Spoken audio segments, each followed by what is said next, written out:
This little light of mine, I'm gonna let it shine. This little light of mine, I'm gonna let it shine, let it shine, let it shine, let it shine. Okay, so Epiphany is what we're going to talk about now in a little bit more detail. The thing about Epiphany is that there's kind of two facets to it. One is what God did, and then the other is what we did and do.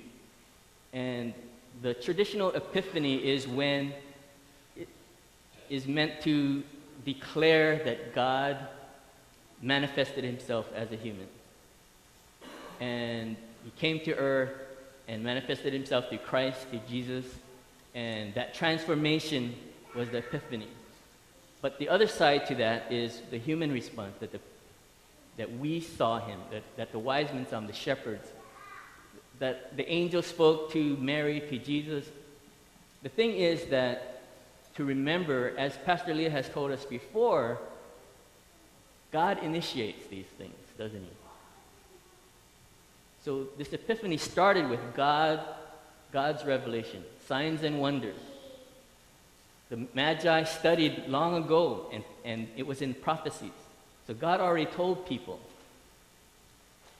Then when it came time, God put up the light, the star. And right in Jerusalem, there was the star coming over, leading people to Jerusalem. But the folks there were going on with their lives. Apparently the star was there for a while because Magi were traveling and following it. They saw it and they followed it. So sometimes there can be a message, or as Amy likes to say, she told me something. Did I hear it? And I say, yes, I heard it. And then she said, were you listening? And I go, maybe. So so then it calls for a response. If we heard it, if we were listening, what is our response? The response of the Magi was to follow that star, to find it, to look for the king. Now epiphanies, one of the most famous epiphanies was Sir Isaac Newton. The story about the apple falling on his head, and he had an epiphany, and he understood about gravity and all this stuff. Supposedly that didn't actually happen. He was safe in his mom's house or something and looking outside and saw an apple fall. But for me, I got one up on Isaac Newton. I learned when I first came to the mainland and went to college, went camping. And on TV, I always see big guys chopping wood. So all my friends were still sleeping. I woke up early in the morning because I'm going to do what I saw on TV and in the movies. So I get up, I see there's a stump there, I get out some wood, and I get the axe, and I go, and it goes like a third of the way through, and it's like, and it goes a little bit more, but it doesn't go all the way through. And then I have a new problem that the piece of wood is stuck in my axe. So what do? I go, I'm going to give it a real big slam. And I go like this, and it slides off the axe and lands on my head. Okay. So obviously God thought I needed more than an apple to have my epiphany. So I learned right then and there that to go down to the store and buy some firewood. A lot of my epiphanies are negative anyway. When we moved to our house, there was a lot of construction we had to do, so I was going to tear down all the walls, and there's all this dust and stuff, so I'm going to wear this dust mask, because I gotta be prepared. So, but I got hungry, so I had a little snack first. So I had my first epiphany in home reconstruction. Don't eat sour cream and onions before putting on a dust mask. Not a good idea. Another epiphany I had was working with that crowbar and breaking off all these things, and I'm tearing it off, and it whacked me right here. So I had a new epiphany. Funny bone, not funny. Yeah. So I have to look up why they even call it that anymore. So sometimes things like that happen that gives you that clarifying moment, that aha, the realization of something. And you learn from those kind of things. But those are those negative ones. There have been positive ones. When I first got here, I was the house daddy. I stayed home, and eventually I got a part-time, but at the beginning I was just staying home. Amy was off to work, so I was house daddy for Sarah, and I did cooking and cleaning and all this kind of stuff. And as I was doing some of these things, I had my epiphany that Amy is an angel, that my mom is an angel, that women, wives who do all these things are miracle workers. They're amazing because, and nowadays they do all that plus hold down a full-time job. I couldn't do all those things without working. I mean, laundry, you got to know what is pink and what is green and what is white and what is bright white and what is off-white and what is sort of white and what is colors. And so that didn't turn out too well. Cooking, I had to learn simple things like don't put a plastic cutting board on a stovetop. That was back home on Kauai. Amy was a home ec teacher, luckily, so I was giving her stories to teach her children about things like that. Oh, another thing I learned, water doesn't last forever when you're boiling it.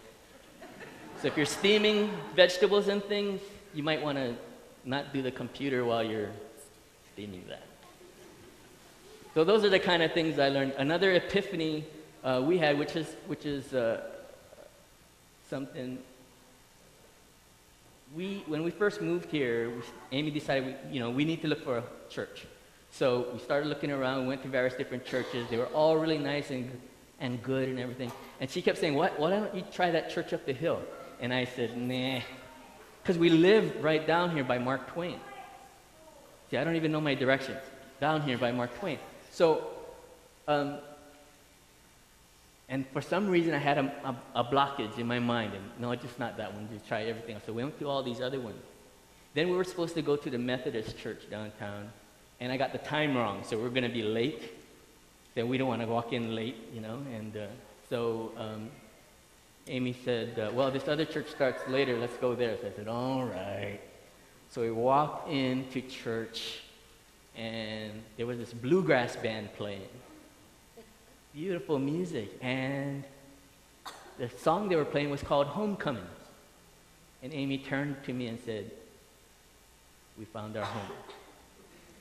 And that was just an eye-opening, just an epiphany, an awareness. It's something, we knew God, we knew church, we knew we wanted to find something, but when we were actually here, we were aware, this is it, this is our home. And it's been here ever since. And the people at this church who welcomed us, one of the first was Vera Saturn, and other people just welcomed us. And genuinely, you could tell when they're talking to you, they're there with you. They're actually talking to you, talking with you, and they actually wait for your answer when they ask you a question. And so I knew, we felt that these people here are truly following their mission. Now, the epiphany of Christ is something that God told people long before to prepare for, that it was coming. Some people ignored it, some people saw it. The star was put up in the sky as a sign, and some people ignored it and some people followed it. So that act of God reaching out to us is what's important here. The other thing about it is to understand that the epiphany of Christmas is not that God exists. The Jewish people already believed in God. The Magi already believed in higher powers and signs and wonders. So it wasn't about Jesus Christ being proof of God's existence. It was about, because the Magi knew of it, they traveled a long ways to find it. They already knew God exists. They were looking for the Savior. So, what was the Epiphany? They already knew what to look for. They were looking for a king. But where did they go? They went to the heart of Jerusalem. They went to the king's place and asked, and he wasn't there. The people there who were already living there had to go, hey, go check your books. Where is he? Where is he supposed to be? And they found out and they went. And where did they end up? They ended up at a humble home, not a palace, not a place full of riches. The Epiphany is not that God is. The Epiphany is that God is with us. So like with this church, it's already church. There are many churches. We walked into many churches. They're all great and wonderful, beautiful people, spirit-filled. But when we walked in here, we knew that you were with us, that God was here in you speaking to us. God was with us. And if God is with us where we're at, then God is for us. He chose to be with us, to experience what we experienced, and then on top of that, suffer for us and pay the ultimate price for us. Not because God is, and not because God is with us, but because God is for us. He cares. And that is the epiphany of Christmas. And that is why, when you see the star go up, you should really pay attention to light, the lights that you see, because sometimes it's there and we don't respond. It doesn't mean that it doesn't exist. Our non-belief or our non-response to it does not mean it doesn't exist. It's still there. So what is it? How do we respond to that and see? Pastor Leah always asks us the question, where do you see God's face? And that brings us back again to the wise men, the Magi. It wasn't by accident. Some epiphanies happen by accident. But if you think about it, when they talk about scientific epiphanies, philosophical epiphanies, these guys are not just like twiddling their thumbs, right? The scientist is looking for something. He's looking for an explanation of something, trying to find something, and then he finds it, but not because it just appeared out of nowhere. So the scientist was ready, he was open, he was looking. The philosopher is contemplating and trying to figure things out. It doesn't happen in a vacuum. He's ready, he's open, and he's looking. So when we see God's face, then we know that God is with us. How do we see God's face? It's not always easy, but if we pay attention to what Pastor Leah has been telling us, where do you see God's face? If you keep asking, it's a discipline. Like the scientists and philosophers, we will practice looking for God's face. We will practice acknowledging God's presence, not his existence, his presence with us. And God expresses his existence and presence through his people. And so this light is not just a flashlight shining out that way. This light in the stars above shines around us. That means we're part of that light as well. So if you can practice every day asking yourself that question, practice every day looking and being aware. When I look around at you folks and I see in various forms, in various ways, God's face. And over these years, when you've talked to us, you talk to each other to encourage each other, to support each other, to pray for each other, to unashamedly say, you are God's child, you are valued, I love you. you are my brother or sister, then you will be able to, it becomes easier to see God's face. It becomes much easier. And then, when you see God's face in people and others around you, and when it becomes easier, you will have that epiphany that God is, the epiphany that God is with us, and the epiphany that God is for us.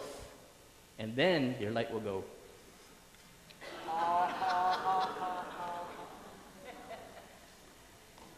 Amen.